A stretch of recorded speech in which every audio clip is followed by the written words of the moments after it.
గత 2 నెలలుగా మాజీ మంత్రి ఆళ్ల నాని టీడీపీలోకి వస్తారని ప్రచారం జరుగుతోందని, ఈ క్రమంలో కార్యకర్తలందరూ ఎంతో ఆవేశంగా ఉన్నారని ఏలూరు ఎమ్మెల్యే బడేటి చంటి అన్నారు. వారి ఆవేశాన్ని అధిష్టానం దృష్టికి తీసుకువెళ్తామని, అధిష్టానం కార్యకర్తలతో మీటింగ్ పెడుతుందని, ఇప్పటివరకు పెట్టలేదని అన్నారు.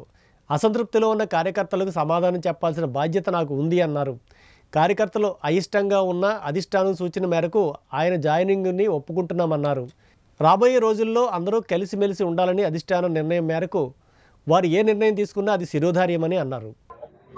మరి గత 2 నెలలుగా మరి ఏదైతే ఆళ్ల నాని గారు మరి తెలుగుదేశం పార్టీలోకి వస్తారని చెప్పి ప్రచారం జరుగుతుందో దానిలో భాగంగా మరి కార్యకర్తలందరూ కూడా మరి ఆవేశంగా, అంటే అంతకుముందు జరిగిన పరిణామాలలో చాలా ఆవేశంగా ఉండటం జరిగింది. దాన్ని మేము అధిష్టానం దృష్టికి కూడా తీసుకెళ్తాం జరిగింది. ఏదైనప్పటికీ కూడా మేము కార్యకర్తలతో ఒక మీటింగ్ వేసుకున్నాక చెప్తామని అన్నాం. వాళ్ళే మీటింగ్ వేస్తా అన్నారు, వేయలేదు. సరే 2 నెలలుగా ఇది జరుగుతూనే ఉంది. కానీ మా కార్యకర్తలు ఈ నెలలుగా అనేక విమర్శలు జరుగుతున్నాయన్నీ కూడా వీడియో క్లిప్పింగ్ల ద్వారా అనేక సీనియర్ నాయకులకు జరిగినాయి కానీ అవన్నీ కూడా ఇబ్బందులు జరిగినాయన్నీ కూడా పెడతాం జరిగింది. ఏదైనప్పటికీ కూడా అధిష్టానం మరి నాని గారిని జాయిన్ చేసుకోవడానికి అంతా కూడా సుముఖంగా ఉండి మరి రేపు జాయినింగ్కి మరి ఏర్పాటు చేయడం, నాతో మాట్లాడించడం, నేను కూడా వాళ్ళతో మాట్లాడటం, నిన్న చంద్రబాబు నాయుడు గారి దగ్గరికి కూడా వెళ్ళినప్పుడు మాట్లాడటం జరిగింది. ఏదైనా మరి కార్యకర్తల్లో అసంతృప్తిని మరి నేను చెప్పవలసిన బాధ్యత నా మీద కూడా ఉంటుంది నియోజకవర్గంలో. ఎందుకనంటే ఓడిపోయినప్పుడు మేమందరం కూడా 4.5 సంవత్సరాలు కష్టపడి తిరిగాం. వాళ్ళ బాధ వాళ్ళకు ఉంటుంది. ఇప్పుడు నేనేదో ఒక్కడిని రేపు వెళ్తే వీళ్ళందరూ ఏమంటారంటే నేనేదో వాళ్ళందరితో కలిసి గూడుపుటాన్ని చేశారు.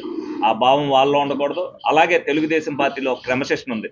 మా నాయకుడు ఒక నిర్ణయం తీసుకున్నాక పార్టీలోకి ఎవరన్నా వచ్చిన తర్వాత వాళ్ళని విమర్శిస్తే ఎవరు కూడా అధిష్టానం కానీ నేను కూడా దాన్ని ఇచ్చేను. ముందు ఏమన్నా వాళ్ళ భావాలు ఏమన్నా సరే ముందు వ్యక్తపరచడంలో ఎవరి స్వేచ్ఛ వాళ్ళకు ఉంటుంది. సరే, ఏదైతే పార్టీ మరి రాష్ట్ర పార్టీ అనేక ఆలోచనలు చేస్తుంది. వాళ్ళ నిర్ణయాన్ని మేమేం కాదనే లేదు.